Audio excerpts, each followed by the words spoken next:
You're a burden. I sold Dad's company. Good luck paying your rent, my son said. I just smiled and replied, all right, good luck to you too. When they landed in Milan and checked their bank accounts, my phone lit up with 53 missed calls. But by then, it was way too late. I was arranging fresh lilies in the crystal vase when I heard Wade's car pull into the driveway. The sound of his BMW's engine always made my stomach tighten these days. He only visited when he needed something, and it had been 3 months since our last conversation. Through the window, I watched him emerge from the driver's seat, adjusting his expensive suit jacket. Brittany followed, her heels clicking against the pavement as she smoothed her blonde hair. Even from a distance, I could see the determined set of her jaw. Whatever they were here for, she was the one driving it. The doorbell rang twice, sharp and impatient. I set down the vase and walked slowly to the front door, my heart already preparing for disappointment. When I opened it, Wade barely looked at me. Mom, he said curtly, stepping inside without waiting for an invitation. We need to talk. Brittany swept past me, her perfume overwhelming in the small entryway. She was carrying a leather briefcase, which she clutched like a weapon. Hello, Agatha, she said with that fake sweetness that always made my skin crawl. I led them to the living room, the same one where Wade had taken his first steps 35 years ago. Now he stood in the center of it like a stranger, his arms crossed, looking at everything except me. Can I get you coffee? I just made a fresh pot, I offered, trying to maintain some normalcy. This isn't a social visit, Wade said, his voice colder than I'd ever heard it. Sit down, Mom. There's something you need to know. My legs felt weak as I sank into my favorite armchair, the one Harold and I had picked out together 40 years ago.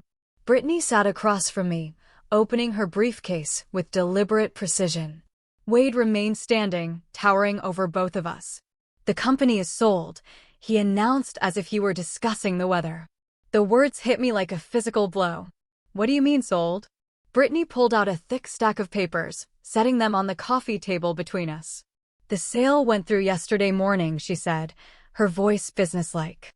Wade has been handling all the paperwork for months. I stared at the documents, my vision blurring slightly. The company Harold and I had built from nothing. The one that had provided for our family for decades. It was gone. But I'm still the majority shareholder, I whispered. Wade let out a harsh laugh. Mom, you haven't been involved in the day-to-day operations for 3 years. Not since Dad died. You don't even understand the financials anymore. That's not true, I said. But my voice sounded small even to my own ears. Look at you, Brittany interjected, gesturing toward me with manicured nails. You can barely manage this house. The bills pile up on your kitchen counter for weeks. You forget appointments. Just last month, you called Wade 3 times in one day, asking about the same thing.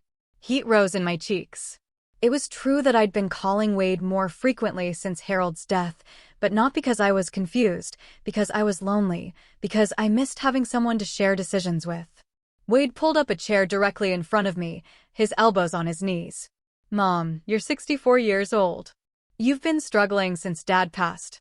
The company needs young leadership, fresh ideas. I can't keep watching you run it into the ground. The company is profitable, I said, my voice stronger now. The quarterly reports show what Dad set up years ago, Wade interrupted. But the industry is changing. Technology, automation, digital marketing. You don't understand any of that. Brittany nodded sympathetically. We're not trying to hurt you, Agatha. We're trying to protect you. The buyer paid well above market value. The money will keep you comfortable for the rest of your life. I looked between them, searching for any sign of the son I'd raised. The boy who used to climb into my lap when thunderstorms scared him. Instead, I saw a man who looked at me with barely concealed impatience. How much? I asked quietly. Wade and Brittany exchanged a glance. $2.8 million, he said. After taxes and fees, you'll have about $1.9 million in your account by Friday. It was a good price. Better than good, actually. But the money wasn't the point. You sold our company without even asking me. I'm asking you now, Wade said, his tone suggesting the conversation was over. I'm asking you to sign these papers, making it official, to acknowledge that the sale was in your best interest. Brittany leaned forward, her voice taking on that syrupy quality again. Think about it, Agatha. No more board meetings. No more worrying about employee problems or market fluctuations. You can focus on what really matters. Your garden, your book club, maybe some travel. Wade stood up abruptly, pacing to the window. When he turned back, his face was hard. The truth is, Mom, you're a burden. You have been ever since Dad died. You call me constantly with questions that any competent business owner should know. You second-guess every decision I make, even though you don't understand the modern marketplace. The word burden hung in the air like smoke from a fire. I felt something inside me crack. Not break exactly, but crack like ice beginning to thaw. I sold Dad's company because it was the right thing to do, Wade continued, his voice rising slightly. For the business, for the employees, and for you. Good luck with the rent on your new apartment, because this house is going to cost more to maintain than you can afford on a fixed income. Brittany shot him a warning look, but he ignored it. You're my son, I said softly. More to myself than to him. And you're my mother, he replied, which is why I'm doing this. Someone has to make the hard decisions, and clearly it's not going to be you. I sat in that chair for what felt like hours, but was probably only minutes. My mind was strangely calm, like the eye of a hurricane. When I finally looked up, both Wade and Brittany were watching me expectantly. Okay, I said simply. Good luck. Wade blinked. What? I said, okay, good luck. I stood up slowly, smoothing my skirt. I assume you'll need me to sign those papers. Where? Brittany fumbled with the documents, clearly expecting more of a fight. Here and here, and initial there. I signed where they indicated, my handwriting steady, despite the tremor I felt inside. When I finished, I handed the pen back to Brittany and walked toward the front door. That's it. Wade called after me. You're not going to argue, not going to guilt-trip me about family loyalty? I turned back to face him, my hand on the doorknob. Would it change anything? He opened his mouth, then closed it again. I didn't think so, I said. Have a wonderful time in Milan. I hope the weather is nice for your honeymoon. Brittany's eyes widened. How did you know about Milan? I smiled for the first time since they'd arrived. I know more than you think I do. The architect of my own destiny after they left, I sat back down in my armchair and looked around the living room. Everything was exactly the same as it had been an hour ago. Yet everything had changed. The silence felt different now, not lonely, but expectant, like the moment before dawn. I reached for my phone and dialed a number I knew by heart. Marcus, it's Agatha. I think it's time we had that conversation. Marcus arrived within the hour, carrying the same worn leather satchel he'd been using since I first met him 25 years ago. My longtime attorney, and more importantly, my friend, looked exactly as I expected him to, concerned, but not surprised. I take it Wade went through with it, he said, settling into Harold's old chair without ceremony. Every word exactly as we predicted. I poured him coffee from the pot I'd made earlier, my hands steadier now than they'd been in months. He called me a burden, Marcus. His exact words. Marcus shook his head, his gray eyebrows knitting together. I'm sorry, Agatha. I know we prepared for this, but it still must have hurt. I sat across from him, cradling my own cup. The hurt stopped surprising me years ago. What surprises me is how predictable he's become. Shall we review the timeline? Marcus asked, pulling out a thick folder from his satchel. I nodded, though I knew every detail by heart. We'd been planning this for 3 years. Ever since Harold's funeral, when Wade had pulled me aside and suggested I might want to simplify my business responsibilities. It started in 1983, I began, my voice taking on the cadence of a story I'd told many times. Harold and I were both 25, fresh out of college, and completely broke. I had a business degree and a head full of ideas. He had charisma and the ability to charm investors. Marcus smiled. The classic combination, except everyone assumed Harold was the brains of the operation. I set down my coffee cup with a soft clink. The bank loans were approved because of his charm. The early partnerships happened because men in the 80s were more comfortable dealing with other men. So, we played the game. I walked to the mahogany desk in the corner, pulling out a framed photograph from the bottom drawer. It showed Harold and me at the ribbon cutting for our first office building. He was holding the scissors, beaming at the camera. I was standing slightly behind him, my hand on his shoulder, smiling, but watching the crowd. I was always watching, I said, more to myself than to Marcus. While Harold worked the room, Marcus prompted, "You were calculating who had real influence, who was just talking big, which deals would actually materialize. And the company's structure. Officially, Harold owned 60%. I owned 40%. But the real power was in the subsidiary companies, the holding trusts, the intellectual property rights, all things I set up and managed while Harold focused on the public face of the business." I opened another drawer, this one filled with documents that Wade had never seen. When Wade joined the company 8 years ago, Harold was already showing signs of his heart condition. We knew we needed to plan for succession. Marcus pulled out his reading glasses. "That's when you established the Meridian Trust." Exactly. I felt a familiar satisfaction remembering how carefully we'd constructed it. 70% of the company's actual value, the patents, the international contracts, the commercial real estate holdings, was transferred to a trust with me as the sole beneficiary. The remaining 30%, which included the day-to-day operations and the company name, stayed in the traditional corporate structure. And Wade knew none of this? I laughed, but there was no humor in it. Wade knew what he wanted to know. He was so eager to prove himself, to show that he could run things better than his old-fashioned parents. He never asked the right questions. The afternoon sun was streaming through the windows now, illuminating dust motes that danced in the air like tiny secrets. I remembered another afternoon almost exactly a year ago when I'd overheard Wade on the phone in Harold's old office. He was talking to Brittany, I said. The memory's still sharp. She was asking about the company's assets, about whether I had any real control over the finances. Wade laughed and said I was just a figurehead, that I'd never understood the business side of things anyway. Marcus made a note on his legal pad. That's when you decided to accelerate the timeline. That's when I realized my son had never really known me at all. I returned to my chair, feeling the weight of decades settling around me. For 35 years, I've been the woman behind the curtain. I've let Harold take credit for my ideas. Let Wade believe I was just his scatterbrained mother who needed protection. Why? Marcus asked gently. It was a question he'd posed many times over the years. Because I thought it was what they needed from me. I traced the rim of my coffee cup with my finger. Harold needed to feel like the success was his. His pride required it. And Wade needed to believe he was rescuing me from my own incompetence. It gave him purpose. But Harold knew the truth. Harold knew. My voice softened, especially at the end. The night before he died, he made me promise something. He said, "Don't let Wade take advantage of your kindness the way I did. Make sure he learns what you're really worth." Marcus leaned back in his chair, studying me with the look of someone who'd known me long enough to read between the lines. And now Wade has sold what he thinks is our entire company for $2.8 million. I smiled, and this time there was definitely humor in it.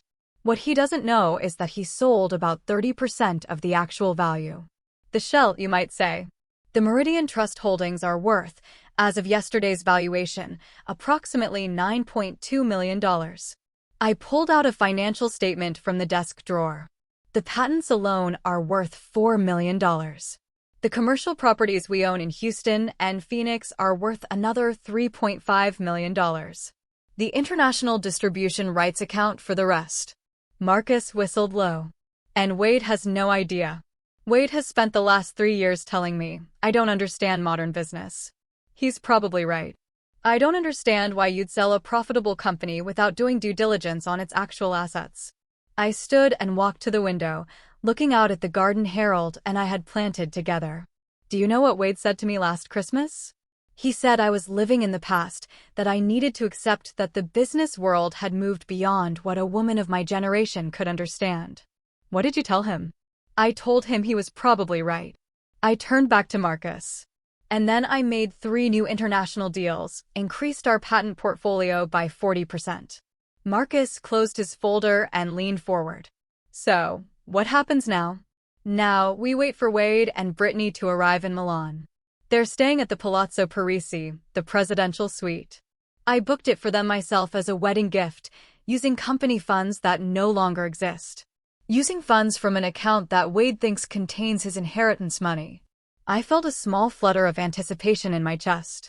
The account that will show a zero balance when they try to access it tomorrow morning. And the 53 calls? I laughed, the sound echoing in the quiet room. That's just an estimate. Knowing Wade, it might be more. Marcus packed his papers back into his satchel, but he didn't stand to leave. Agatha, are you sure about this? Once this plays out, there's no going back with Wade. I considered his question. Really considered it. Was I? Sure.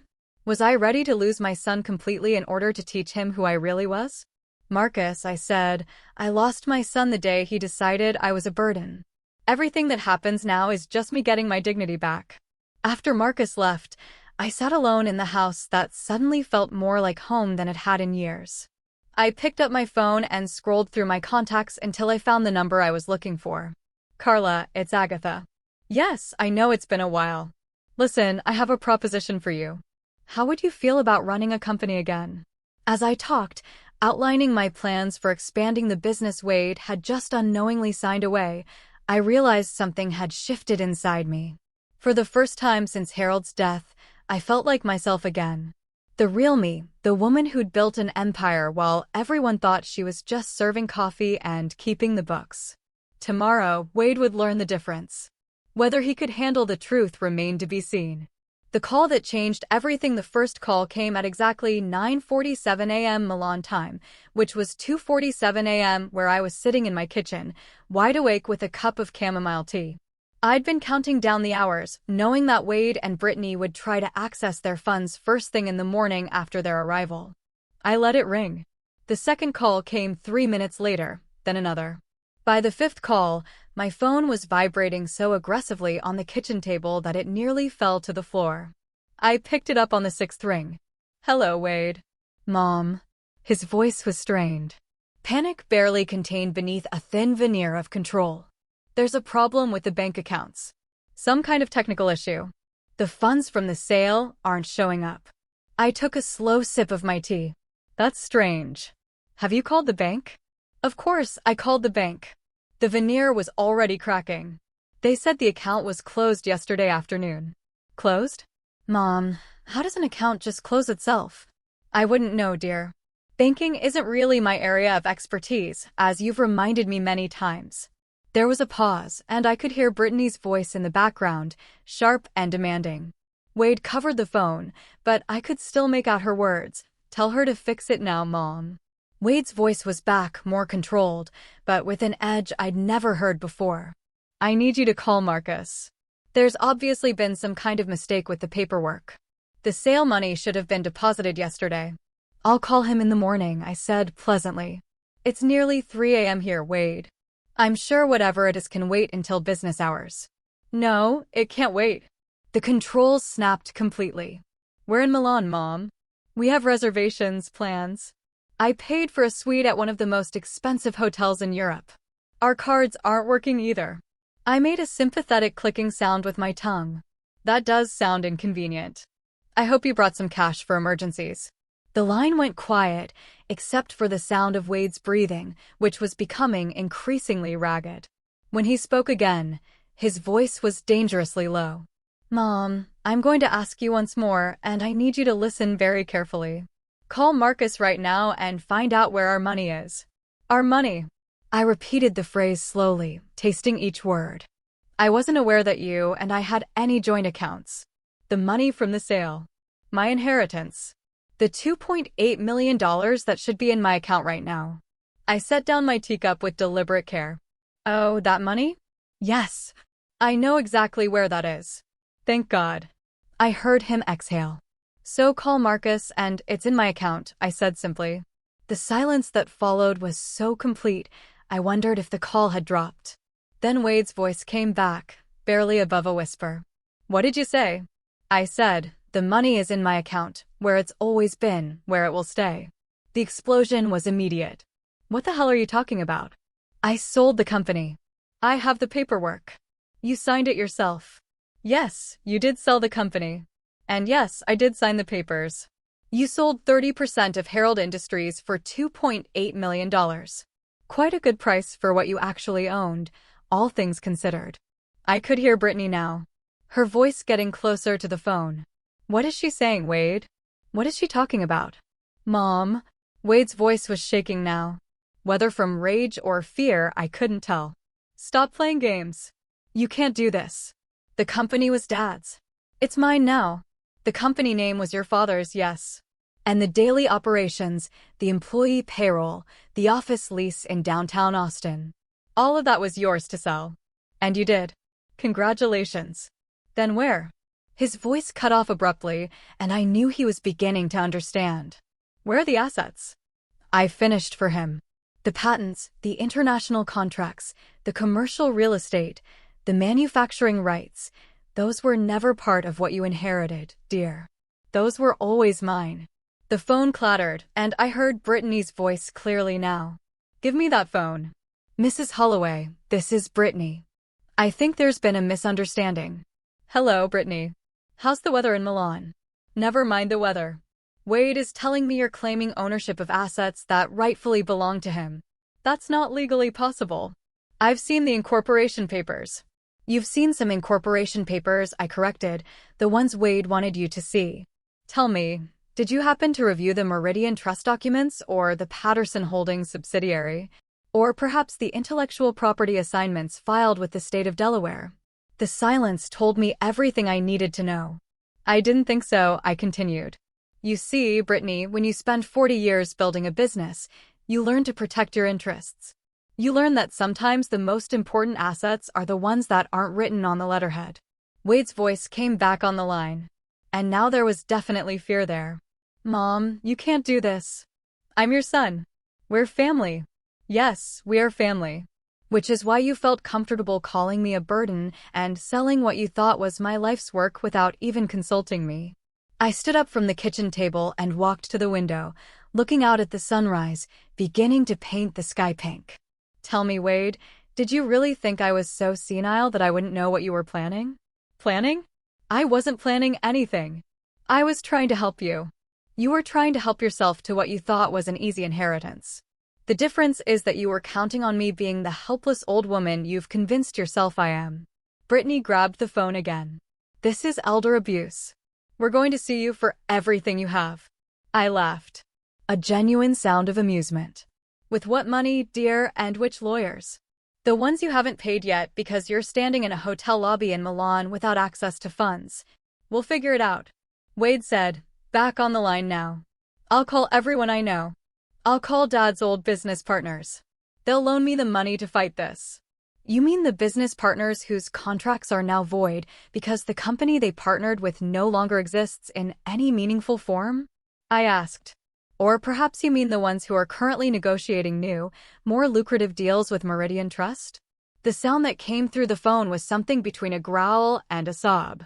You planned this. You planned all of this. I prepared for it, I corrected. There's a difference. I hoped you would prove me wrong. I hoped you would show me that you valued our relationship more than you valued what you could take from me. I do value our relationship. No, Wade. You value what you thought our relationship could get you. There's a difference there, too.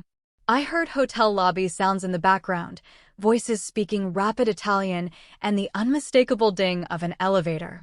They were clearly trying to sort out their situation in public, which couldn't be pleasant. How long have you known? Wade asked quietly. Known what? Known that I was going to sell the company. I considered lying, making it seem like I just recently figured it out. But Wade deserved the truth, even if it was going to hurt. 3 years, I said simply. Since the week after your father's funeral, when you told me I should probably start thinking about simplifying my business responsibilities. 3 years, he repeated numbly. 3 years of watching you circle like a vulture, waiting for the right moment to convince me I was incompetent. 3 years of listening to you and Brittany whisper about my memory, my capabilities, my age. 3 years of preparing for this exact conversation. Brittany's voice was back, shrill now with panic. We can't stay here without money. Do you understand that? We're going to be thrown out of this hotel. I'm sure you'll figure something out, I said.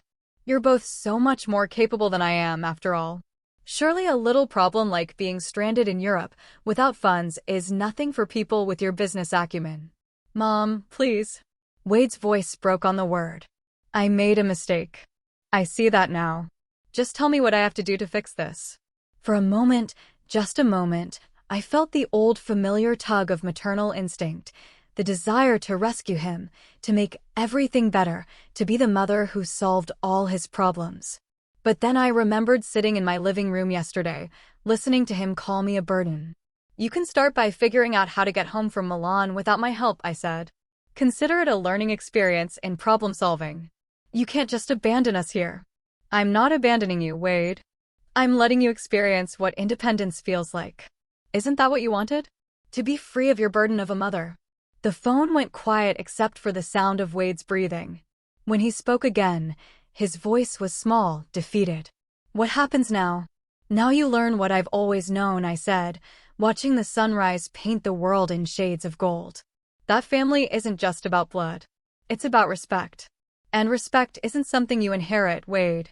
It's something you earn. I hung up the phone and turned off the ringer. According to my count, that had been call number 13. If my estimates were correct, I had 40 more to go. I made myself a fresh cup of tea and settled back at the kitchen table with my tablet. I had emails to read, business decisions to make, and a company to run. The real company, the one that had never stopped being mine. Outside, the world was waking up to a beautiful new day. The reckoning by noon, my phone had recorded 37 missed calls. I turned the ringer back on around 10 a.m., curious to hear how the tone of Wade's messages would evolve as his situation became more desperate. I wasn't disappointed. The messages progressed from confused to angry to pleading to threatening and back to pleading again. Brittany's voice appeared more frequently as the morning wore on. Her earlier politeness completely abandoned in favor of increasingly shrill demands. I was in my garden pruning the roses Harold had planted for our 20th anniversary when call number 38 came in. This time I answered on the first ring. Good afternoon, Wade. Mom. His voice was now exhausted. We need to talk. Really talk. I'm listening. Not on the phone. Face to face. We're coming home. I paused in my pruning, considering this development. With what money? I believe you mentioned that your cards weren't working. I called Uncle Robert. He's wiring us money for plane tickets. Harold's brother Robert, the one who'd always been jealous of our success. I could only imagine the conversation Wade had with him. Probably painting me as a vindictive old woman who'd stolen his rightful inheritance. That was resourceful of you, I said. We'll be back tomorrow evening. Will you be home? This is my home, Wade. Where else would I be? The line went quiet for a moment. Mom, I need you to know that I'm going to fight this legally. I mean, I can't let you destroy Dad's legacy out of spite. Harold's legacy, I repeated slowly. Tell me, Wade, what do you think your father's legacy actually is? The company, the business he built from nothing. We built from nothing, I corrected. Your father and I together. But I understand why you'd forget that detail. Fine. We built. That doesn't change the fact that you're destroying it now. I set down my pruning shears and sat on the garden bench Harold had built for me after my first cancer scare 10 years ago. I'm not destroying anything, Wade. I'm protecting it. From who? From you. The honesty of my answer seemed to catch him off guard. Several seconds passed before he responded. From me, Mom? I'm trying to honor Dad's memory. I'm trying to build on what he created. What you're trying to do is cash out as quickly as possible so you and Brittany can live a lifestyle you haven't earned. My voice was calm. Matter of fact, the buyer you found, Stewart Industries, they specialize in acquiring companies just to strip their assets and fire their employees. Did you know that? Silence. I thought not. Did you know that they plan to close our Austin office and move everything to Mexico within 6 months? Did you know that 43 families would have lost their jobs by Christmas? That's not. I didn't. You didn't ask, Wade. You saw a big number in dollar signs, and you didn't ask what would happen to the people your father and I spent 40 years building relationships with. I could hear Brittany in the background. Her voice urgent but too distant to make out words. The employees would have found other jobs, Wade said, but his voice lacked conviction. Margaret Henley has been our office manager for 18 years. She's 56 years old with a high school education. When do you think she'd find another job that pays what we pay her? Tom Rodriguez has been with us since he was 22. His daughter just started college. How exactly do you think he'd afford tuition after getting laid off? Business isn't charity, Mom. Sometimes people get hurt. You're right. Business isn't charity, but it's not pillaging either. There's a difference between making hard decisions and making selfish ones. The conversation was interrupted by what sounded like an argument in Italian. Hotel staff, probably. I could imagine the scene. Wade and Brittany standing in an opulent lobby, looking increasingly disheveled as they tried to negotiate with people who didn't care about their American entitlement. We'll be home tomorrow, Wade said finally, and we'll settle this properly. I look forward to it. After he hung up, I sat in the garden for a long time, thinking about the conversation and what would come next. I knew Wade would lawyer up the moment he got back to Austin. I knew he'd try to find some way to challenge the trust structure to claim I'd manipulated Harold or taken advantage of his illness. What Wade didn't know is that I'd been preparing for that possibility too. I pulled out my phone and called Marcus again. Let me guess, he said before I could speak. They found out about Milan. Call number 38. They're flying back tomorrow on Uncle Robert's dime. And Wade's threatening legal action. He thinks he can overturn the trust. Marcus chuckled. I assume you're ready for that too. Pull the video files, I said. All of them. The board meetings, the family dinners, the conversations, and Harold's office. If Wade wants to claim I manipulated his father, let's show everyone exactly who was manipulating whom. For the past 3 years, ever since Wade had started making noises about my competence, I'd been recording our interactions. Not secretively, exactly, but not obviously either. A small digital recorder in my purse during family dinners.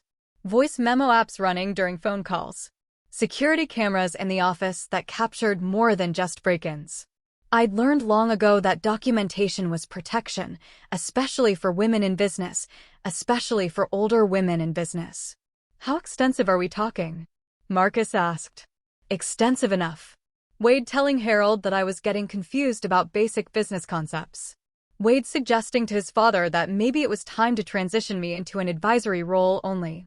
Wade discussing with Brittany how to convince me that selling was in my best interest. And Harold's responses. I smiled, remembering Harold defending me every single time. Harold explaining to Wade that I was the strategic mind behind 90% of our successful deals. Harold telling his son, quote, your mother could run circles around most CEOs half her age. And if you can't see that, you're not as smart as I raised you to be. Wade won't be expecting that. Wade's never expected much from me. It's been his greatest weakness. That evening, I made myself a simple dinner and settled in to review the financial reports from our international divisions. Meridian Trust wasn't just a holding company. It was an actively growing enterprise. While Wade had been focused on the flashy Austin headquarters and the domestic client base, I'd been quietly expanding our reach into markets he'd never even considered. Our partnership with a sustainable manufacturing company in Germany was generating more revenue than our entire Texas operation. Our licensing deals in Japan had doubled in value over the past 18 months.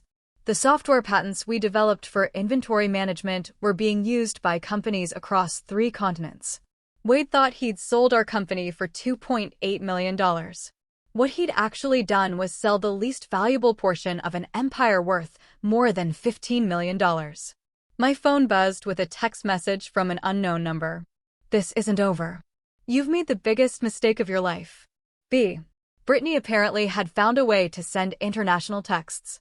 I wondered if she'd borrowed someone's phone or if she'd convinced Uncle Robert to include messaging in his emergency assistance. I typed back, the biggest mistake of my life was letting you into my family. I'm correcting that now. The response came immediately. Wade will never forgive you for this.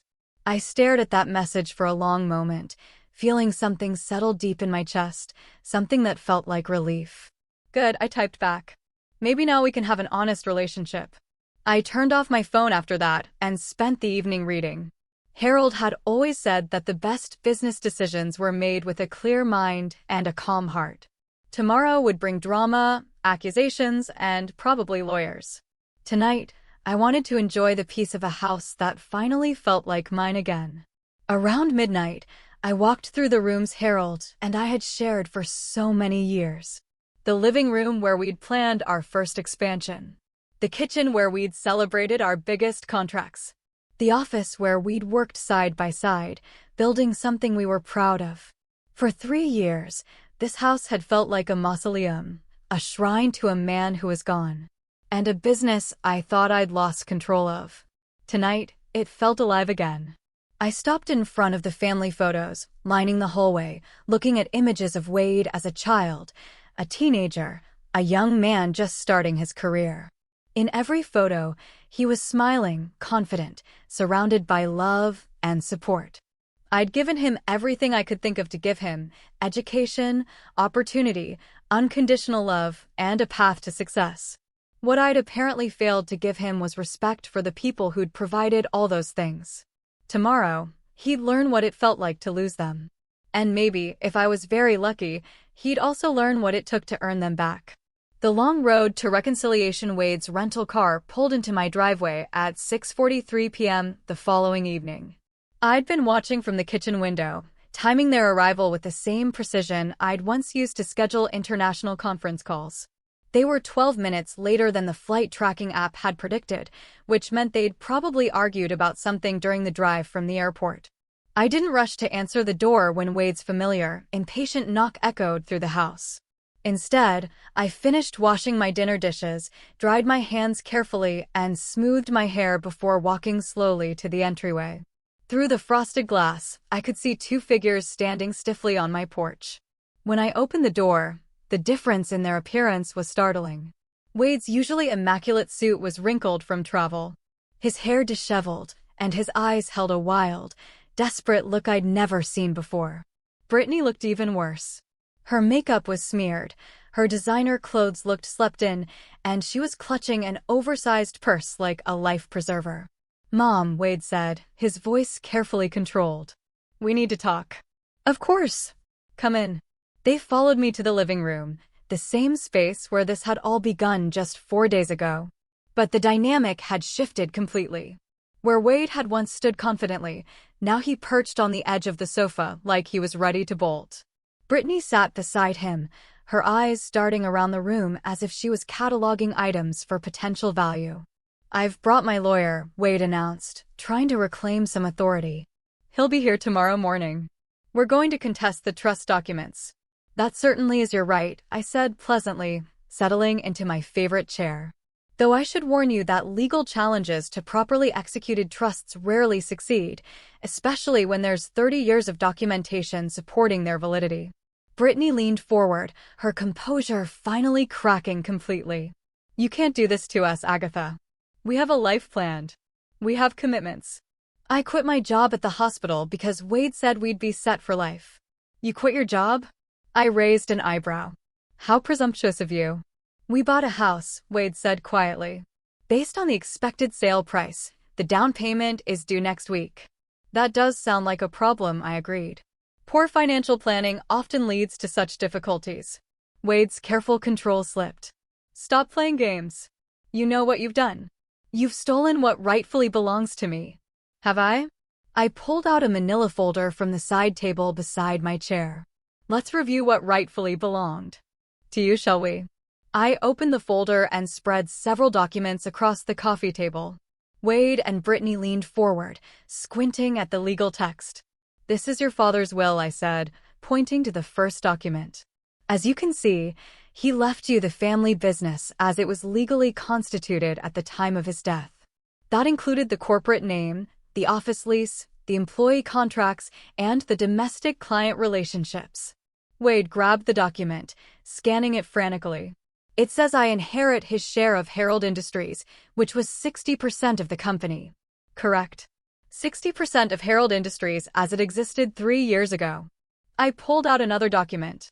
"However, this is the amendment your father signed 18 months before his death, formally acknowledging that the most valuable assets had been transferred to separate entities in which he held no ownership stake."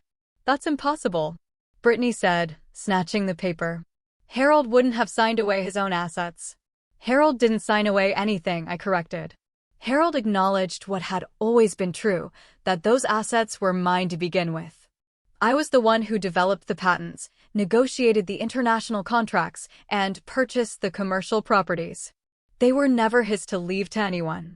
I watched Wade's face as the reality sank in. His expression cycled through confusion, anger, and finally a kind of hollow understanding. "You planned this from the beginning," he whispered. "I protected what I built," I said, just as any smart business person would. Wade stood up abruptly and began pacing. "No, this is more than that. You let me believe I was inheriting a multi-million-dollar company.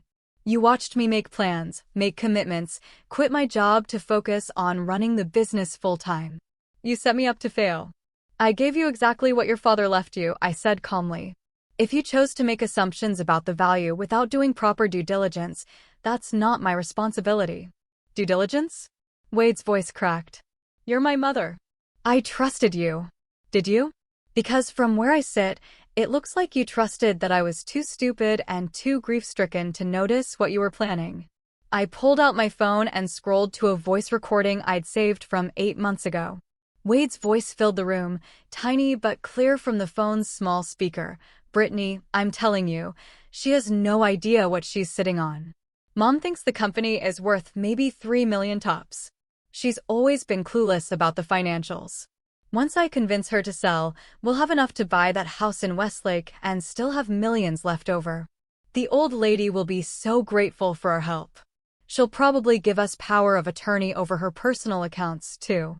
The recording continued for another 30 seconds with Wade laughing about how easy it would be to manipulate his scattered mother into making decisions that would benefit him. Brittany's face went white. "Where did you get that?" "Wade made that call from your kitchen last December when I was visiting for your housewarming party. You'd stepped out to get wine, and Wade thought I was in the bathroom. I was actually right around the corner holding my phone." Wade sank back onto the sofa, his head in his hands. "You've been recording us?" "I've been protecting myself," I corrected. "Something I learned to do during 40 years of being underestimated by men who thought they were smarter than me." I pulled out another phone and played a second recording. This one from Wade's conversation with his father just 6 months before Harold's death. "Dad, I'm worried about Mom. She seems confused about basic business concepts lately. Maybe it's time to start transitioning her into more of an advisory role. You know, let me handle the day-to-day operations before she makes a mistake that costs us everything." Harold's response was crystal clear. "Son, your mother has forgotten more about business than you've learned yet. If you think she's confused, you're not paying attention. She's been running circles around competitors half her age while you've been focused on the office politics." Wade's voice on the recording became petulant. "I just think fresh perspectives might be valuable. Some of her ideas seem pretty outdated." Harold's laugh was audible even through the phone's small speaker. "Wade, your mother closed a $2 million international deal last week while you were complaining about the coffee in the break room. Maybe worry less about her perspectives and more about developing your own." When the recording ended, Wade looked physically ill. Brittany was staring at him with an expression of dawning horror. "You told me she was losing her mind," she said slowly. "You said the doctors were concerned about early dementia." "I never said that," Wade protested weakly. "You absolutely said that." Brittany's voice was getting louder. "You said that's why we needed to act quickly before she made decisions that would hurt the family finances." I cleared my throat. There were never any doctor's concerns about dementia.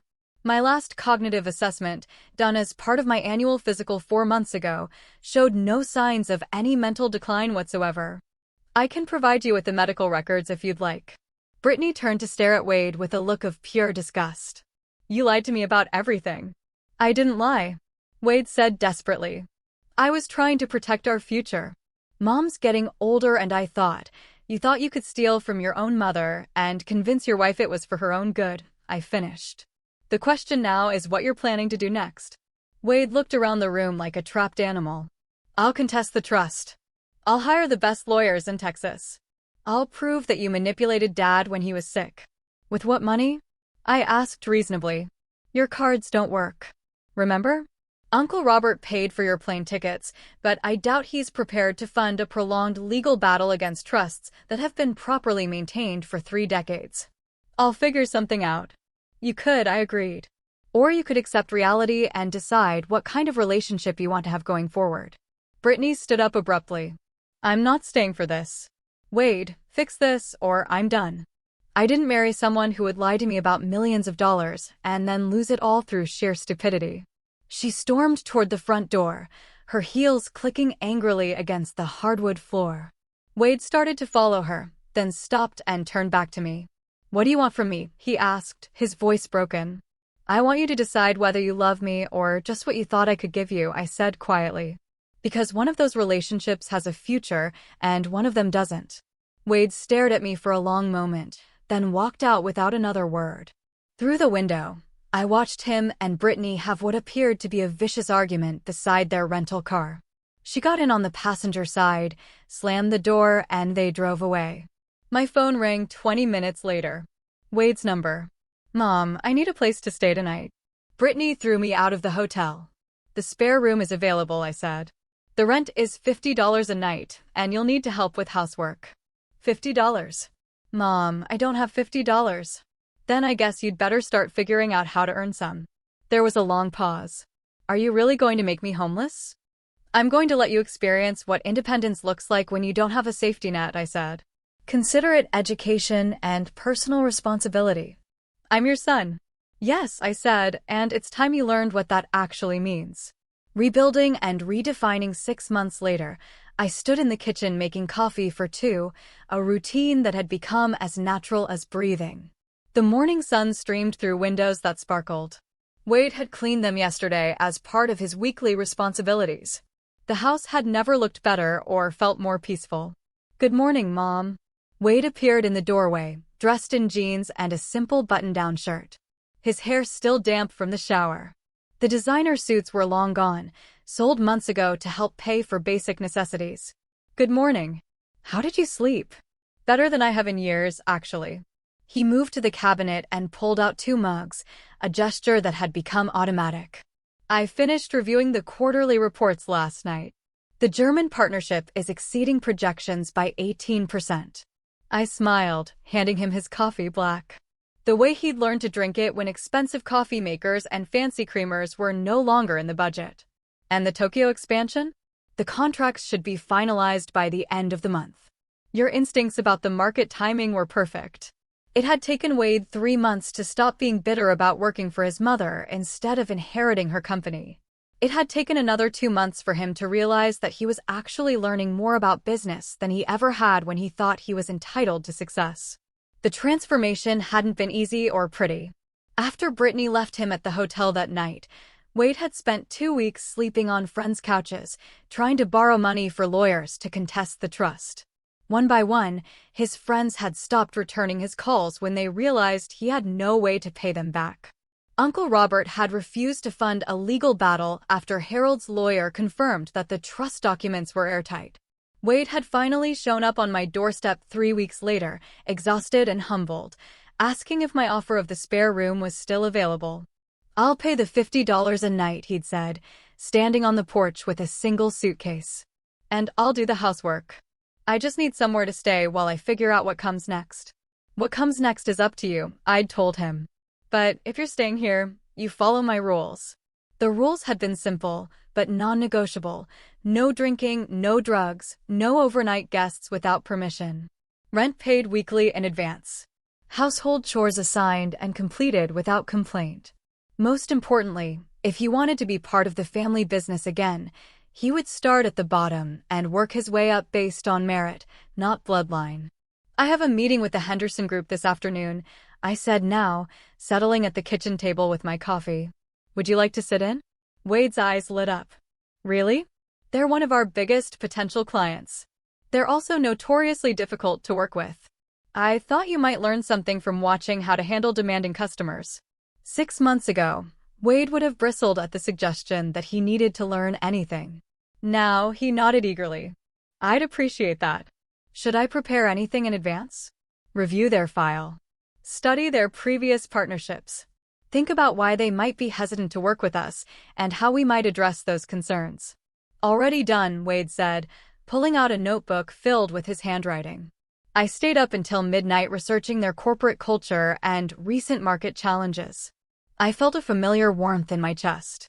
The same feeling I'd had when Wade was 8 years old and had spent hours building an elaborate Lego castle, determined to get every detail perfect. Somewhere along the way, I'd lost that focused, determined child. I was grateful to see glimpses of him returning. Wade, I said carefully, I want you to know that I'm proud of how hard you've been working. He looked up from his notebook, surprised. You are. I am. When you first came back, I wasn't sure if you were here because you genuinely wanted to change or just because you had nowhere else to go. Honestly, at first it was because I had nowhere else to go. Wade's face reddened slightly. I spent those weeks on couches, planning how I was going to prove you wrong, how I was going to get back what I thought was mine. It took me a while to realize that what I thought was mine was never really mine to begin with. And now Wade set down his coffee cup and looked directly at me. Now, I realized that I wasted the first 35 years of my life trying to live up to an image of Dad that wasn't even real. I thought being a man meant taking what I wanted and never asking for help. I thought strength meant never admitting when I was wrong. And what do you think now? I think Dad was successful because he was smart enough to marry someone smarter than him and humble enough to listen to her advice. Wade's voice was steady serious. I think I missed out on 35 years of learning from the most capable person I know because I was too arrogant to see past my own assumptions. The conversation was interrupted by the ringing of my phone. The caller ID showed a number I hadn't seen in months, Brittany. Wade saw the name on the screen and tensed. Are you going to answer it? I'm curious what she wants after all this time. I accepted the call. Hello, Brittany. Agatha. Hi. I hope I'm not calling at a bad time. Her voice was different, smaller, somehow less confident than I remembered. It's fine. What can I do for you? I was wondering, is Wade there? I've been trying to reach him, but his number has been disconnected. I glanced at Wade, who was shaking his head vigorously. He's here. Would you like to speak with him? Actually, I was hoping to speak with you first. I have something I need to say. Wade raised his eyebrows, but didn't object when I put the phone on speaker. I owe you an apology, Brittany continued. A big one. I was wrong about you, and I was wrong to encourage Wade to do what he did. What changed your mind? I asked. Life, she said with a bitter laugh. After I left Wade in Austin, I moved back in with my parents. I've been job hunting for 6 months, and let me tell you, it's humbling. I forgot what it was like to actually work for things instead of just expecting them to be handed to me. I see. I also had time to think about our marriage, about the person I was when I was with Wade. I didn't like that person very much. I was entitled and greedy and completely comfortable with the idea of taking advantage of someone who'd done nothing but love and support their child. Wade was staring at the phone with an expression I couldn't quite read. I called to apologize to you, Brittany continued, but also to tell Wade something important. The divorce papers are being filed this week. I'm not asking for anything except my personal belongings. I don't deserve anything more than that. Brittany, Wade said quietly. You don't have to. Yes, I do. Wade, you made mistakes, but I made them worse. I pushed you to see your mother as an obstacle instead of an ally. I convinced you that taking advantage of her was somehow justified. I'm ashamed of who I was, and I'm sorry. After she hung up, Wade and I sat in silence for several minutes. How do you feel? I asked finally. Relieved, he said without hesitation. Sad, but relieved. The person I was when I was married to Brittany wasn't someone I liked very much either. And now Wade looked around the kitchen at the simple breakfast we'd shared, at the honest work waiting for both of us. Now I feel like maybe I'm becoming someone Dad would have been proud of. Your father was always proud of you, I said gently. He just wanted you to be proud of yourself, too. That afternoon's meeting with the Henderson group went better than I'd hoped. Wade asked intelligent questions, took detailed notes, and offered insights that showed he'd really done his homework. When they asked about our succession planning, I was able to point to Wade as our Director of Operations, a title he'd earned through 6 months of 60-hour weeks and flawless performance. After the clients left, Wade and I sat in the conference room reviewing the notes. I think they're going to sign, he said, organizing his papers. I think so, too. That was excellent work today. Wade smiled, But then his expression grew serious. Mom, can I ask you something? Of course. When you were setting up the trust structures, when you were protecting the assets from me, did you know it would end up like this? With me working for you? Learning the business properly? I considered the question carefully. I hoped it would, but I was prepared for the possibility that you'd walk away forever and never speak to me again. What would you have done then? I would have run the company myself until I couldn't anymore, then sold it to someone who would take care of our employees. I paused. But I would have missed you every day for the rest of my life. Wade's eyes filled with tears. I'm sorry I put you through that. I'm sorry I made you feel like you had to choose between protecting yourself and protecting me. You didn't make me choose, I said. You made a choice about what kind of son you wanted to be. I just made sure that choice had real consequences. And if I'd chosen differently, if I'd kept fighting you in court, then you would have learned that respect can't be inherited or stolen. It can only be earned. Wade nodded slowly. I think I'm finally starting to understand that. As we packed up to leave the office, Wade turned to me one more time. Mom, thank you. For what? For not giving up on me. For showing me who I could become instead of just accepting who I was. I smiled, thinking about the long journey that had brought us to this moment. That's what mothers do, Wade. We love you enough to let you fail, and we love you enough to help you succeed. Even when your children call you a burden, especially then, I said, because that's when they need us most. 6 months ago, I thought I was losing my son. Instead, I'd found him. The real him, underneath all the entitlement and assumptions. The man Harold and I had always hoped he'd become. It had taken losing everything for Wade to discover what actually mattered. And it had taken risking everything for me to save the relationship that mattered most. As we walked out of the office together, I realized that this was what victory actually looked like. Not the moment you prove you're right, but the moment everyone finally understands what was worth fighting for. Now, I'm curious about you who listened to my story. What would you do if you were in my place? Have you ever been through something similar? Comment below. And meanwhile, I'm leaving on the final screen to other stories that are channel favorites, and they will definitely surprise you. Thank you for watching until here.